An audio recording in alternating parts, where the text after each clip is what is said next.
de pau que vem aqui, mija, caga, troca o absorvente, mas na hora dos dízimos e ofertas não tem coragem de vir aqui ofertar nos pés do Senhor. Não tem coragem de vir no altar e entregar aquilo que é de Deus.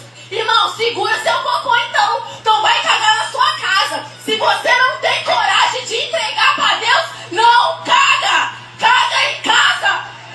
Porque toda a honra é para Deus. Olha, de tantos discursos notoriamente manipuladores que instrumentalizam Deus para conseguir com isso obter recursos financeiros, esse aí em especial me chamou a atenção, porque ele me comunicou muito mais do que uma tentativa de manipulação, ele me comunicou um desespero. E um desespero em que sentido, Felipe? Um desespero pelo fato das contas não estarem fechando. Sabe, é um desespero relacionado a certamente empréstimos que foram feitos, dívidas que estão em aberto, e aí o sujeito ali na frente, né, do negócio vai vendo as pessoas entrarem, desfrutarem, sentarem e nem ligarem e não estão contribuindo e a conta não está fechando e o desespero vai batendo. Claro, o discurso ele é todo moldado e construído na direção de fazer entender que é Deus que está lá extremamente preocupado e raivoso ao ponto de não querer que você faça cocô lá na casa dele, entendeu? O discurso ele ainda é ajeitado e construído dessa forma, mas por trás dele existe um desespero.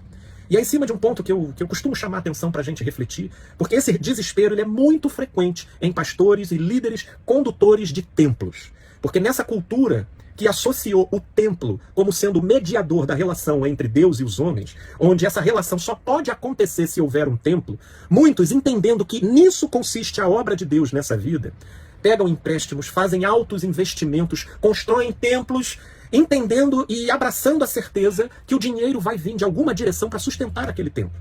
Agora, pessoas vão despertando, vão vendo outras formas de contribuir, vão ajudando seus semelhantes pelas mais diversas razões, às vezes financeiras, as coisas apertam, pessoas se veem sem alternativa, não conseguem contribuir, enfim, o fato é, o dinheiro não entra e aquele líder, aquele pastor vai se vendo ali encurralado, cheio de dívidas, não tendo como saldar aquilo que ele pegou emprestado e obviamente que a responsabilidade vai desmoronando tudo na cabeça dele e aí vem o desespero. Para mim esse é o grito do desespero que me leva aqui à seguinte reflexão de hoje para a gente pensar. Tudo quanto você procurar fazer para Deus, se isso envolver um grupo, procure sempre conduzir esse grupo pela perspectiva de deixar a demanda criar a estrutura, e não você criar uma estrutura para poder suscitar uma demanda.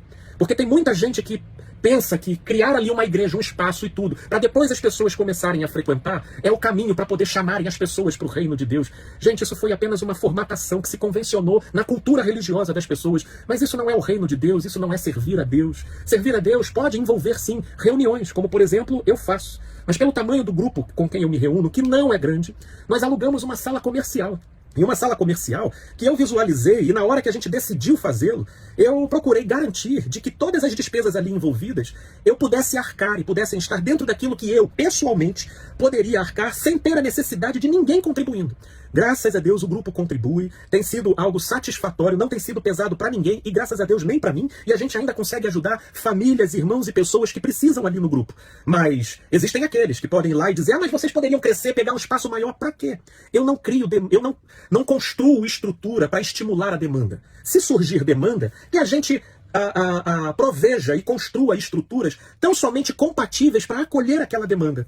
Porque quando você investe tanto na estrutura, visando com isso criar demanda, você pode incorrer nessa história aí. De ter lá toda uma estrutura montada, mas a demanda em si não corresponde para sustentar a estrutura e no final das contas fica um sujeito lá todo endividado e pressionado por essa dívida. Aí ele começa a pregar o desevangelho.